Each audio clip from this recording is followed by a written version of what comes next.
Okay, I want to show you a handy tip for doing top stitching on denim or anything that requires a double top stitch on a seam, and it's often on jeans of some sort, like a jeans jacket or something where you need to do your top stitching. I'm going to show you how to keep it even. The trick is to use your blind hem foot because it has this guide right here, and you're going to use the guide to guide you down the seam as you do your first one, which is about a needle width away from the edge.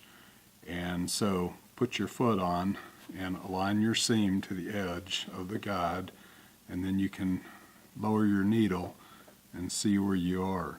And you can either move your needle or you can slightly move the guide on the foot to get everything a little bit closer if you need to.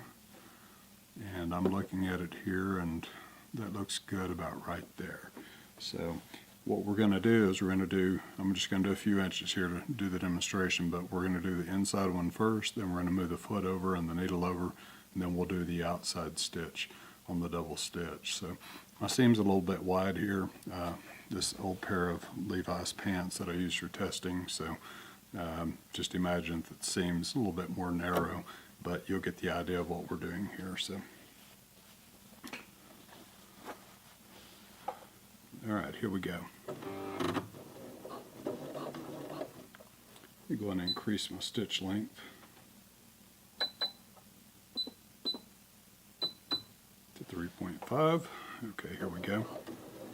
And you just want to keep your fabric against that guide and let it guide you along the way there.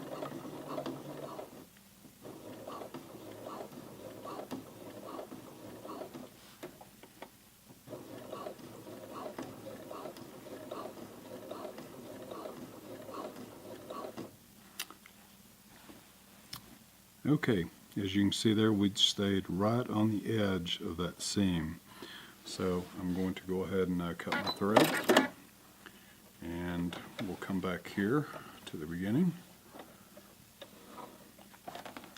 And this time we're going to reposition our guide to allow it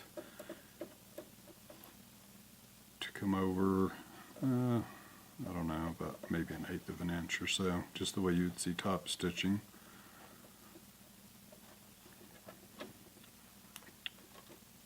Okay, I've got my guide all the way over, and I want it a little bit further over, so I'm going to move my needle now to give me the length that I need.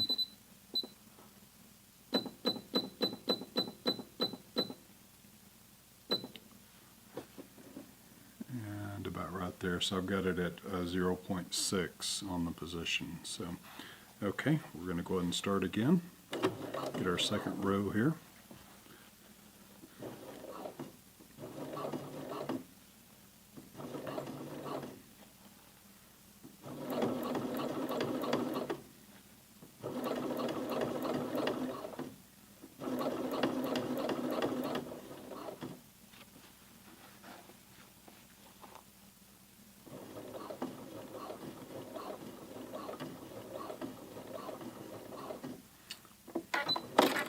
Okay, go ahead and cut my thread, and you can see the results here. You've got a good even stitch on the top stitch. This one is right on the edge of the seam to hold it down very nicely where it won't flop around. And then you've got a matching seam that's perfectly aligned right next to it. And again, if you imagine that being a narrow seam, you can get just a perfect top stitch on it, keep everything lined up nicely. Anyway, hope this tip has been helpful. Let me know if you have any questions, and I'll be happy to help you out.